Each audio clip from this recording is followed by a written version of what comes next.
Casino project in Kenosha denied. Japanese hostage situation still unclear. I'm Dan Campbell.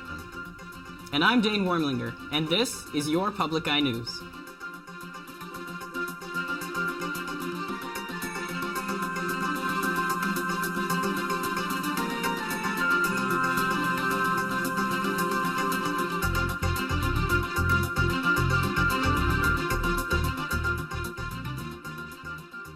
Due to the No Cayman on Ski and snowshoe races, many streets in Marquette will be closed on January 24th from 3 a.m. to 4:30 p.m.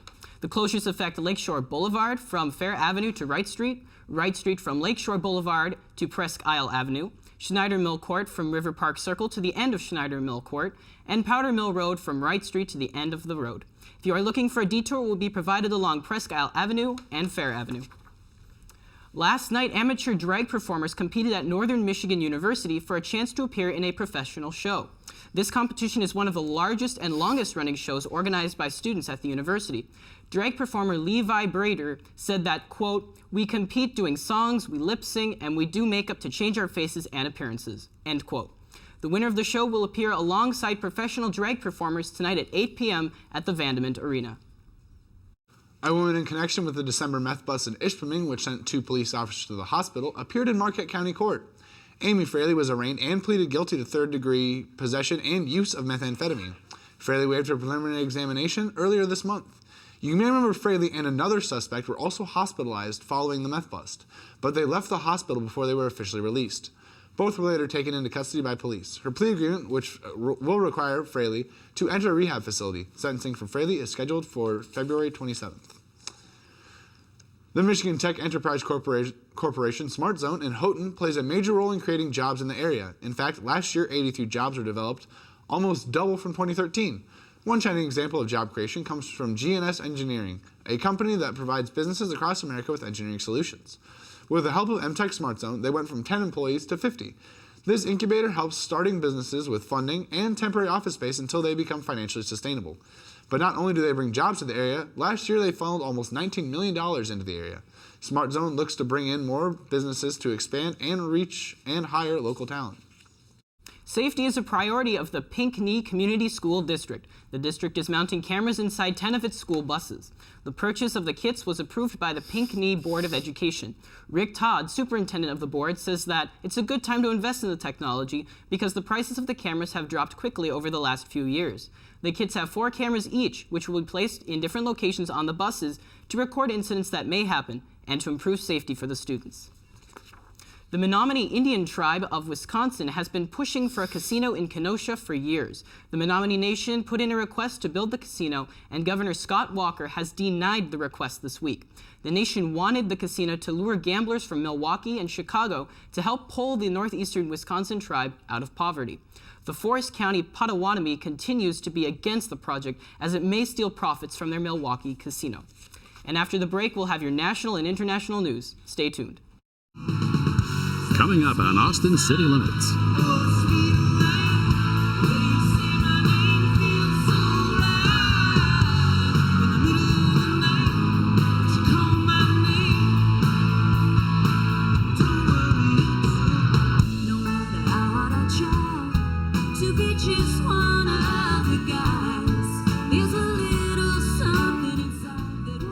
Tune in Saturday night at 11. Welcome back. Prayers are being offered at Tokyo's largest mosque for 2 Japanese hostages threatened with beheading by Islamic militants who have demanded a $200 million ransom for their release. Militants affiliated with the Islamic State group have posted an online warning that the countdown has begun for the extremists to kill 47-year-old Kenji Goto and 42-year-old Hirano Yukawa. The extremists gave Prime Minister Shinzo Abe 72 hours to pay the ransom, and the deadline has expired. Abe has been meeting with his National Security Council on this crisis. The status of efforts to free the men is unclear. A government spokesman is using every channel it can find to win the hostages' release, but there has been no direct contact with the captors. One of America's closest allies in the Middle East has died. Funeral services are now underway for Saudi Arabia's King Abdullah. King Abdullah's half-brother Solomon immediately succeeded him. The 79-year-old had been performing many of his brother's responsibilities during the past year. Susan McGinnis has more from Washington, D.C. World leaders gathered for the funeral of Saudi Arabia's King Abdullah this morning. He was then buried in an unmarked grave. Just hours ago, the newly appointed King Salman addressed the country and assured a smooth transition. After the announcement of the 90-year-old monarch's death, thousands of pilgrims mourned him in Mecca. As ruler of an oil-rich nation, the king was among the wealthiest men in the world. He worked to modernize Saudi Arabia, give more freedom to women, and was a strong U.S. ally in the battle against al-Qaeda.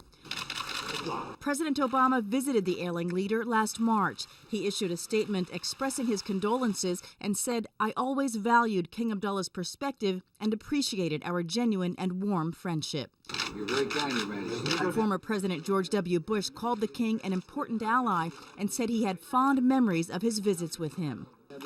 But the monarch did not always agree with U.S. policies. King Abdullah pushed the Obama administration to take a tougher stand against Iran's nuclear ambitions, and he wanted stronger U.S. support for Sunni rebels fighting in Syria. The White House says Vice President Biden will lead a U.S. delegation to Saudi Arabia in the coming days to pay respects to the king's family. Susan McGinnis, CBS News, Washington. Officials say that Indonesian divers have finally been able to enter the fuselage of the AirAsia jetliner that crashed into the Java Sea last month. 6 bodies were retrieved from the fuselage this week. Suryadi Bambang Supriyadi, operations chief of the National Search and Rescue Agency, said on Friday that the divers had seen more bodies inside the fuselage, but cables and other debris from the wreckage blocked their way. So far, a total of 65 bodies have been removed from AirAsia Flight 8501. The aircraft crashed on December 28th with 162 people on board. Bad weather may be to blame. Well, the field of Republicans running for president could soon be expanding with the likely entrance of Florida Senator Marco Rubio. CBS News has confirmed Rubio is taking the first steps for a possible run. Mark Albert has the details from Washington. Florida Senator Marco Rubio is a step closer to officially entering the 2016 White House race. A Rubio aide confirms he has hired a new fundraiser and is planning a trip to California and a swing through the early voting states. Last Sunday, Rubio spoke to Bob Schieffer on Face the Nation about a possible run. I'm going to go out and run a campaign where I'm going to explain to people, not only do I understand the national security threats that we face, but that I believe that we need to turn the page and fully embrace all the opportunities and confront the challenges of a new century. A recent CBS News poll asking Republicans who they'd like to see run shows Mitt Romney and Jeb Bush far ahead of Rubio. Well, I'm definitely not a movie star, that's for sure. Thursday, the former Florida governor got a celebrity welcome as he arrived in Salt Lake City for a sit-down with 2012 GOP nominee Mitt Romney. The meeting was scheduled before Romney expressed interest in a third run. Bush's spokeswoman said they enjoyed visiting. Other potential candidates are on their way to Iowa for Congressman Steve King's Freedom Summit. All of us want an opportunity to speak to Iowans about what's at stake for our nation. Conservatives at Saturday's gathering will also hear from Senator Ted Cruz, Wisconsin Governor Scott Walker, and New Jersey Governor Chris Christie. Mark Albert for CBS News, Washington. Rio de Janeiro state's top environmental officials have acknowledged that the Olympic pledge of slashing the levels of pollution flowing into the trash and raw sewage-filled Guanabara Bay by 80% is unattainable by next year's Summer Games. Andre Correa says he couldn't provide an estimate of how much officials would actually succeed in cutting the flow of pollutants into the bay, where the Olympic sailing and windsurfing competitions are to be held. Environmentalists have been warning of negligible progress in the cleanup efforts for a year. Sailors' associations have also expressed reservations about water quality in the bay and voiced concerns that it could make athletes sick. One of 2 teenagers suspected in a multi-state crime spree, including stolen cars and bogus checks, has returned to Kentucky to face several charges, including statutory rape. Local news outlets report 18-year-old Dalton Hayes was crying during his arraignment Thursday at the Grayson County Courthouse. He pleaded not guilty to charges of statutory rape, custodial interference, criminal mischief, trespassing, theft, and burglary. Hayes was arrested in Panama City Beach, Florida on Saturday, 2 weeks after he disappeared with his 13-year-old girlfriend. And stay tuned because after the break, we'll be back with your weather and sports.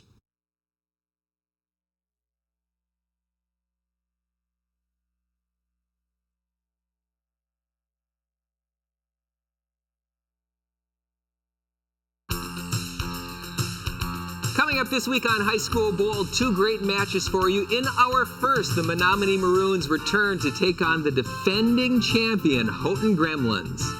Hi, I'm Jim Koski, and then in our second game, two schools that are like almost close enough to throw a snowball at each other take part as Big Bay Dinock goes up against Rapid River. That's coming up this week on High School Bowl.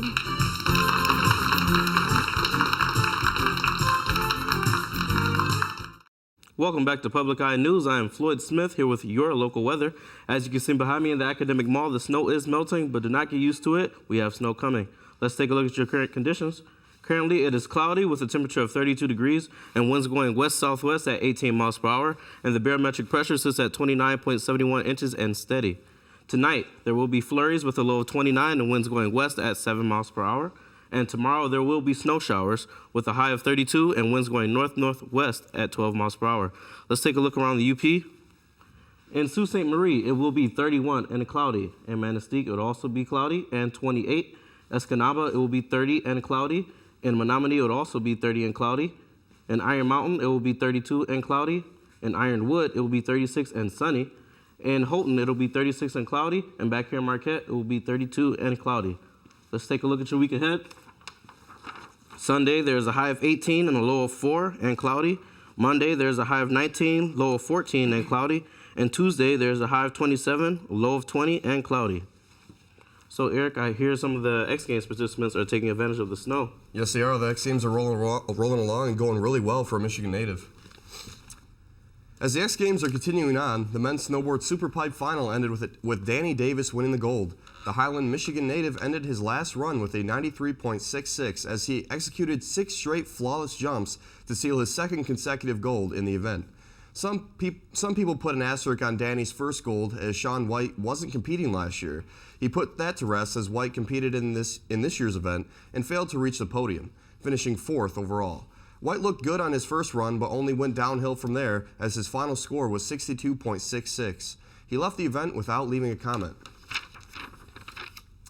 The NFL says it is still investigating how the New England Patriots used underinflated balls in last week's game and have no conclusions and no timetable for resolving the cheating accusations with the Super Bowl just 9 days away. The league said Friday that evidence shows the Patriots did use underinflated footballs during the first half of the AFC Championship game against the Colts. It issued a statement that the Patriots have pledged full cooperation and have given the league information that they have requested. The league said when it is able to come to conclusions, they will be shared publicly. Jeff Gordon said a year ago that if he won a 5th NASCAR championship in 2014, he'd call it quits on his remarkable career. He fell just short of another title, but acknowledged Thursday he never would have done it anyway. Instead, this year, his 23rd placing in the Elite Cup Series will be his last. He goes into his final season with 92 wins, trailing only Hall of Famer drivers Richard Petty and David Pearson.